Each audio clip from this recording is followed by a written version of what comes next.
Lesson 9. Graduated shading. I want you to practice shading going from dark to light.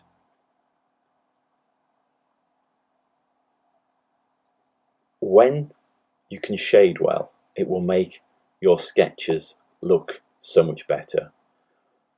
Solid shading and crosshatch shading demonstrated here. Today we're going to be developing an idea from a photograph. So choose one of the photographs you took last week. Either print it out or look at it on your phone or device and sketch from it. We're going to be choosing one element to pick out in colour. So today I'm going to use this example of the keys on a lot of scrap wood with the pegs. Starting off by putting the centre lines in and then drawing the objects. Remember, look, draw, very important. I'm working quite quickly because I'm trying to keep within the half an hour timescale, so it is very much speed sketching. So I'm using the crating method to put the peg in. All the time remembering look, draw.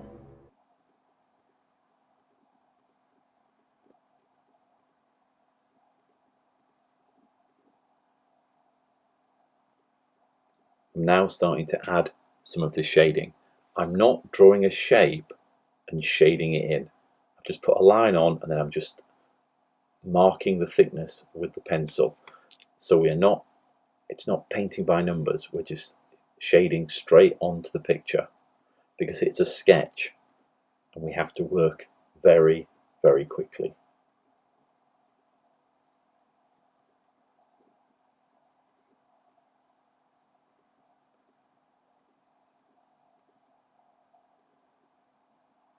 Many of the photographs you will have taken will be quite complex, so you're not going to get a perfect image.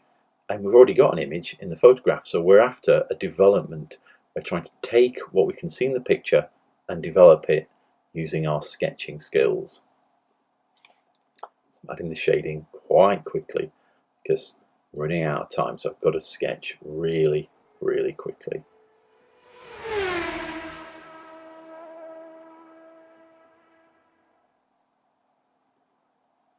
I produced this sketch without using an eraser once.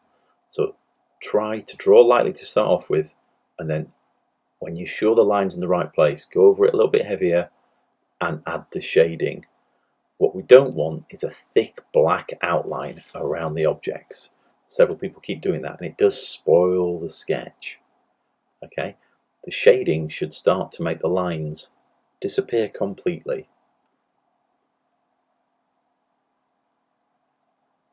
When you're choosing which picture to develop of the photographs you took last week, try and choose one that's got a colour element in it, because I want you to pick out one part of the picture to put some colour in. Now you can do this with coloured pencil or with watercolour, it doesn't really matter. I want you to pick out a maximum of 2 colours, so on this I've picked out some light blue, which is in the background, and the yellow on my keyring. They're the only 2 colours I'm going to add into the picture. So here I am using the watercolour, just picking out those 2 bits. This will work perfectly well with coloured pencil. So if you haven't got any paints, don't worry about it. Just use 1 or 2 coloured pencils. Try and avoid using Sharpies unless that is all you have. I prefer you to use coloured pencil, but if you don't have coloured pencils, you can use coloured pens. So that's it, just the 2 elements of the colour. Now, I haven't actually added much shading on this because I had to end the sketch to stay within the half an hour.